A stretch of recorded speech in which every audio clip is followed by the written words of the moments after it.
ఇవాళ ప్రేమ ప్రేమ ప్రేమ అన్న పేరుతో లోకం సర్వనాశనం అయిపోతుంది. సుందరకాండ వింటే అర్థమవుతుంది ప్రేమకి కామానికి ఉన్న సున్నితమైనటువంటి భేదం. ప్రేమ ప్రతిఫలాన్ని కోరదు. తల్లిది ప్రేమ, తండ్రిది ప్రేమ, భర్తది ప్రేమ, గురువుది ప్రేమ. అంతేకాని ఎవరో తల్లిదండ్రులకి ఒక అందమైన ఆడపిల్ల పుట్టింది, కాలేజీకి పంపించి చదివించుకుంటున్నారు. వాళ్ళకి ఎన్ని ఆశలు ఉంటాయి. ఓ ఉత్తముడైన వాడికి ఇచ్చి పెళ్లి చెయ్యాలని, తన కూతురు సుఖపడాలని వాడు కోరుకోడా? ఆమె అందంగా ఉందని నువ్వు ప్రేమించేశావా? ఆమె నీకు తప్ప ఇతరులకు దొరకకూడదని యాసిడ్ పోసావా? సంస్కార హీనత్వం వల్ల కది వచ్చింది.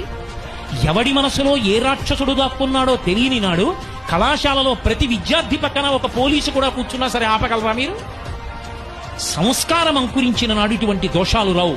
రామాయణం పాఠ్యాంశాల్లోంచి ఎప్పుడు తీసివేయబడిందో, రామాయణ ప్రబోధం ఎప్పుడు పోయిందో, ఇంట్లో రామాయణం పుస్తకాలుండడం ఎప్పుడు తగ్గిపోయిందో, తల్లిదండ్రులు రామాయణం గురించి బిడ్డలతో మాట్లాడడం ఎప్పుడు పోయిందో అప్పుడు ఇటువంటి విపరీతాలన్నీ పుట్టుకొచ్చాయి. రామాయణం ప్రచారం జరిగిన నాడు ఇటువంటి దోషాలు రావు.